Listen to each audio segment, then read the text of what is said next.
Hello, hello, hello, and thank you for clicking on another video of Cordon Wellness. And today, I'm doing something a little bit different. I've done it before on my YouTube, I want to say, and I think I posted it to Instagram as well. But today I'm going to do another book review, and today I'm reviewing the book The Traveler's Gift. Today I'm going to be reviewing the book The Traveler's Gift. In this series of book reviews, I am just reviewing books that I like. I don't know if I should even call it a book review, more of a book suggestion. I'm just talking about books that I like, that I think that you will all enjoy, and they are books that have helped me on my journey, books that I've read recently, books that I've read in the past, books that I am rereading. So books. It's all about the books. Yeah, because I think that books help us in so many different ways. If not anything, it helps us to take ourselves out of whatever we're going through personally and put ourselves into a different world, into a different realm.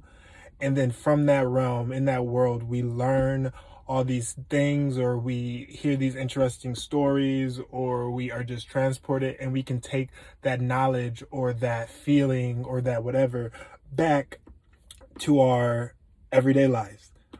And if anything, it was an escape. So books are amazing. Books are awesome. I love them. And so I'm going to talk about the books that I love in this little series. And for my second book, it is The Traveler's Gift. Thank you all for listening to me speak some more. And in today's book review, I just really wanted to give a book that I think related. I talked a little bit about books being distractions, but the books that we can walk away with lessons from, and in this case, a laundry list of lessons that can be absorbed. I think that just makes the reading experience so much better. Yeah. And yeah, I think we need distractions, and I think we need healthy distractions. So if you're looking for a way to kind of distract yourself that isn't television all the time, I would definitely suggest you reading this book and meditating and doing yoga and exercising and eating healthy and all that. All right, The Traveler's Gift by Andy Andrews. So our main character, he has a pretty unfortunate life, which they kind of set up for you in the beginning, which I found really relatable. I first read this book at the beginning of quarantine, in the beginning of all this jazz. So I was like, not, and that's when things were like kind of good for me. Things like declined, like more recently for me, but in the beginning of it. So I was like, okay, like we're in quarantine. I want to, read some books that I don't typically read. I don't typically read fiction.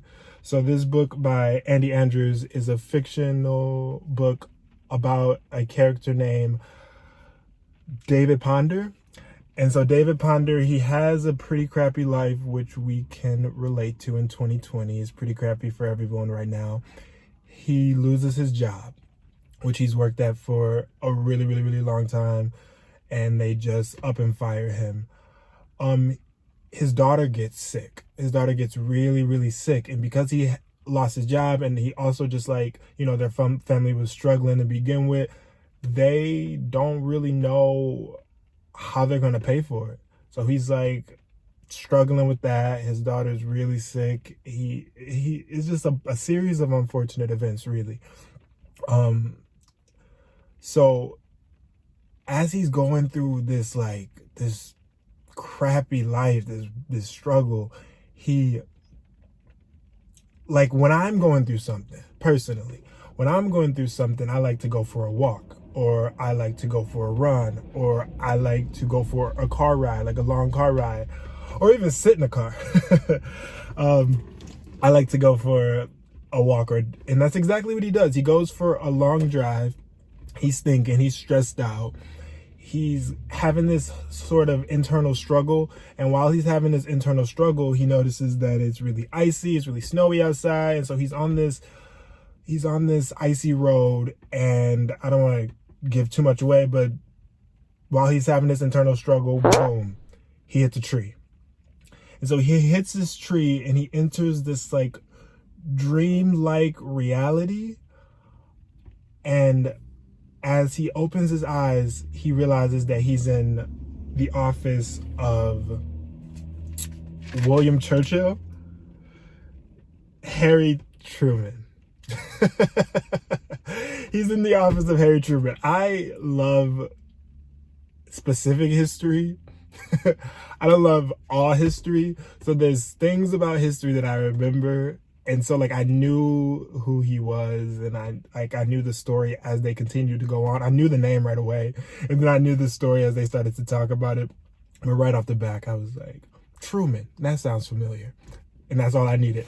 But anyways, he opens his eyes and he's in the office, and this is the day that they're going to drop the atomic bomb.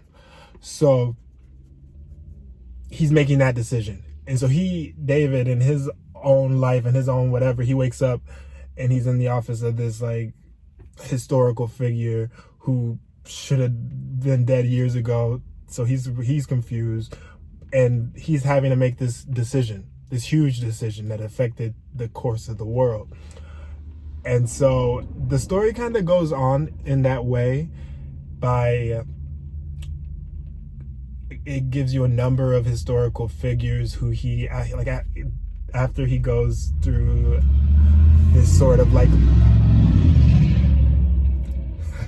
after he goes through this sort of like learning period with them, then he's like whisked off into another sort of timeline in history with another historical figure. So I know there's Anne Frank, Christopher Columbus, but he had some good advice from my guy.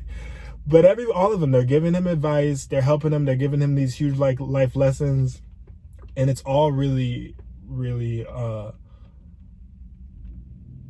relatable, because we feel like David Ponder. We've all been a David Ponder, so it's all really relatable.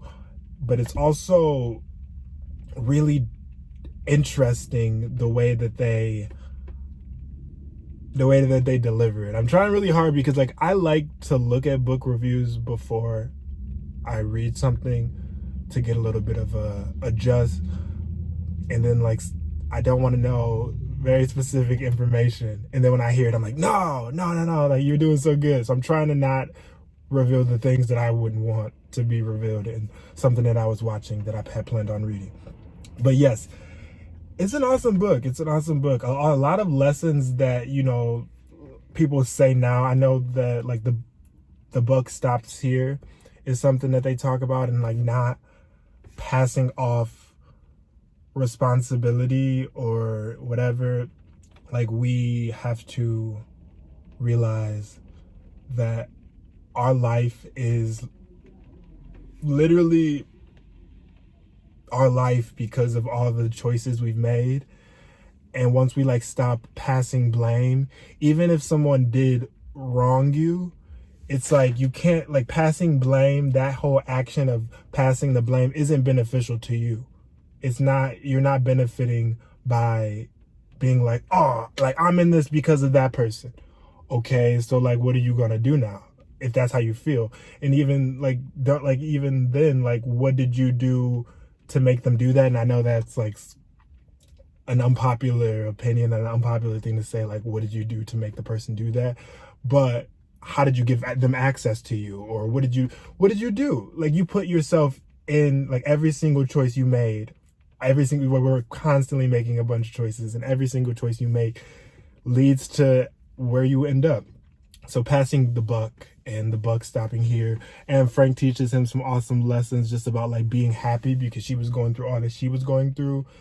And she's this young girl, but like no matter all of the things that she went through in her life, we know Anne Frank to be like a happy, joyous young girl, and that's because that was the outlook she had in her life. I did a book report on Anne Frank, like I'm sure everybody did, but that was one of the more memorable ones. Like, you remember Anne Frank's story like really well.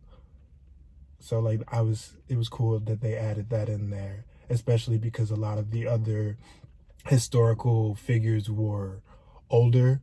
So to get this young perspective and how she still had something to teach him, I think that's just a really good social commentary on even how young people have so much to teach us, just about innocence and just about like play and laughter and all that jazz. But we so often don't like listen to them. But anyways, yeah, I love the book. It's an awesome read. It's like not too long at all. You can even listen to it. I listen to a lot of books, but I like to listen and then read, or read and then listen. I like to have both so that it's like etched in my brain, because that's just the way my memory is set up. But yeah, I liked it a lot. And I think the lessons are so like on trend. So they're so relevant. They're so relevant to like now, and to like where we are now in the world. And I think it's because they're timeless lessons. But I think that we lose a lot of these like cliche lessons that we hear because they don't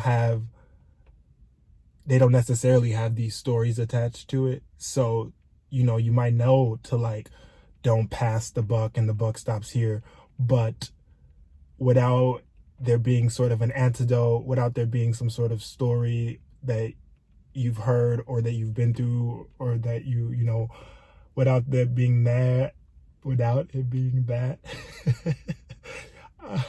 I talk so much, I don't know why I'm not better at it. Without it being that, it doesn't stick and feel as real as lessons that we had to learn the hard way. So yeah, give it a read. It is The Traveler's Gift, and it is definitely up there with one of my favorites. It's if you've ever read The Alchemist, I would say that these books are very on trend with each other. I do like The Alchemist a little bit more. It just has a special place in my heart. The Alchemist, it's great. But this book is very similar in the way that they go about teaching you the lessons. And I don't really read a lot of books like that. So I was happy to have read this, and I'm definitely going to reread it again because it's timeless, and we need to be reminded of these lessons. And I think that this was the perfect book to kind of suggest to you all at this time. So I just realized that I gave no information as to why I'm in this location. So I'm in a car right now. I'm in a car because a number of reasons. One, I'm in the car because I needed some quiet, and I heard somewhere that there's pretty good like sound for videos in the car. That's why a lot of YouTubers record videos in cars. I'm not sure yet because I'm recording it, but I'll see when I edit. But I think that it might be a little bit problematic because there's going to be a lot of cars riding by. But nonetheless, you're going to get this book review. So